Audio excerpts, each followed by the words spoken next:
نحمده ونستعينه ونستغفره ونعوذ بالله من شرور أنفسنا ومن سيئات أعمالنا. من يهده الله فهو المهتد ومن يضلل فلا هادي له، وأشهد أن لا إله إلا الله وحده لا شريك له، وأشهد أن محمدًا عبده ورسوله، بلغ الرسالة وأدى الأمانة ونصح الأمة وجاهد في الله حق الجهاد حتى أتاه اليقين، صلى الله وسلم عليه وعلى آله وصحبه ومن اهتدى بهديه واستنى بسنته إلى يوم الدين.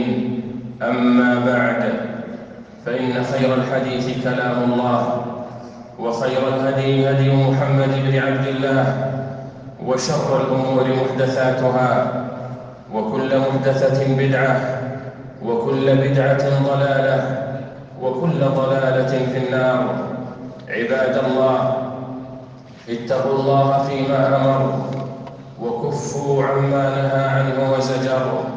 يا أيها الناس اتقوا ربكم الذي خلقكم من نفس واحدة وخلق منها زوجها وبث منهما رجالا كثيرا ونساء، واتقوا الله الذي تساءلون به والأرحام، إن الله كان عليكم رقيبا. معاشر المسلمين، إن الصلة والمودة وحسن العشرة والمحبة والعهد والوفاء والأخوة عبادة وقربة وحق أوجبه الله تعالى على المسلمين، ورتب عليه الأجر والثواب، وعلى مخالفته الوزر والعقاب، بدءا ببر الوالدين وحق الزوجين، إلى صلة الرحم والأقرباء، إلى حقوق الجيران والأصدقاء، إلى حقوق المسلمين الغرباء. قال تعالى: إنما المؤمنون إخوة فأصلحوا بين أخويكم واتقوا الله لعلكم ترحمون. وقال: فاتقوا الله وأصلحوا ذات بينكم. وعن أنس رضي الله عنه أن النبي صلى الله عليه وسلم قال: لا يؤمن أحدكم حتى يحب لأخيه ما يحب لنفسه. متفق عليه. وعن النعمان بن بشير رضي الله عنه قال: قال رسول الله صلى الله عليه وسلم: مثل المؤمنين في توادهم وتراحمهم وتعاطفهم مثل الجسد إذا اشتكى منه عضو تداعى له سائر الجسد بالسهر والحمى. رواه مسلم. ألا وإن من أولى الناس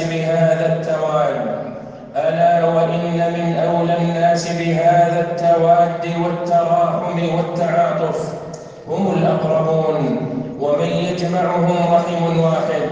فقد حرص الإسلام على وحدتهم وألفتهم ولم شملهم.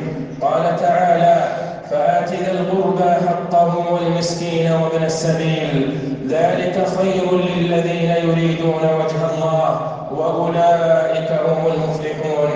وعن أبي هريرة رضي الله عنه أن النبي صلى الله عليه وسلم قال: من كان يؤمن بالله واليوم الآخر فليصل رحمه.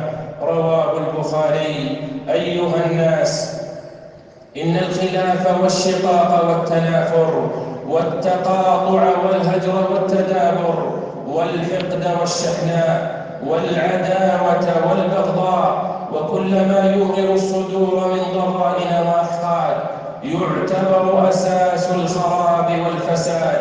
به تقطع صلة الأرحام والأقرباء، ويفرق بين الزوجين والأحباء، وتفسد مودة الإخوان والأصدقاء. عن أبي هريرة رضي الله عنه أن رسول الله صلى الله عليه وسلم قال: لا تحاسدوا ولا تناجشوا ولا تباغضوا ولا تدابروا ولا تجسسوا ولا تحسسوا ولا يبع بعضكم على بيع بعض، وكونوا عباد الله إخوانا كما أمركم الله.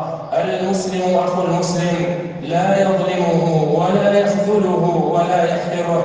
التقوى ها هنا. ويشير إلى صدره 3 مرات: بحسب امرئ من الشر أن يحقر أخاه المسلم، كل المسلم على المسلم حرام، دمه وماله وعرضه. رواه مسلم.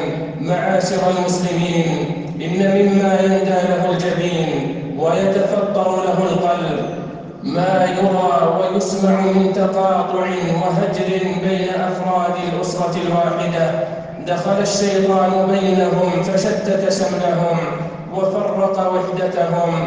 وما من ذنب أحرى أن يعجل الله العقوبة لصاحبه في الدنيا مع ما يدخر له في الآخرة من البغي وقطيعة الرحم. ألا وإن الزهد في التواصل وتجديد العهد قطيعة تفسد الألفة والمودة وتؤثر في تربية الناشئة. فجددوا العهد عباد الله، وبادروا بالتواصل والتزاور وترك التقاطع والتدابر، وأحيوا مشاعر المحبة، واعتصموا بحبل الله جميعا ولا تفرقوا.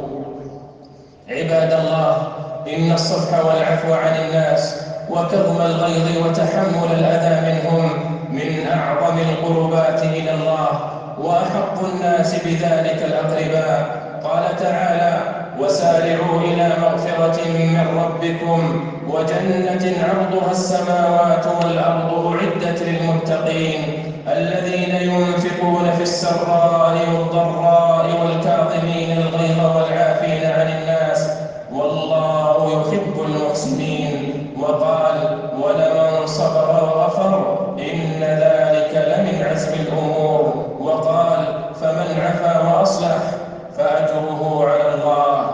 فأطنوا أنفسكم عباد الله على الصفح والعفو، واحتسبوا الأجر، وتواصوا بالصبر وتواصوا بالمرحمة، واتقوا الله وأصلحوا ذات بينكم، وأطيعوا الله ورسوله إن كنتم مؤمنين. بارك الله لي ولكم في القرآن العظيم، ونفعني وإياكم بما فيه من الآيات والذكر الحكيم. أقول ما تسمعون، واستغفر الله إن الله هو الغفور الرحيم.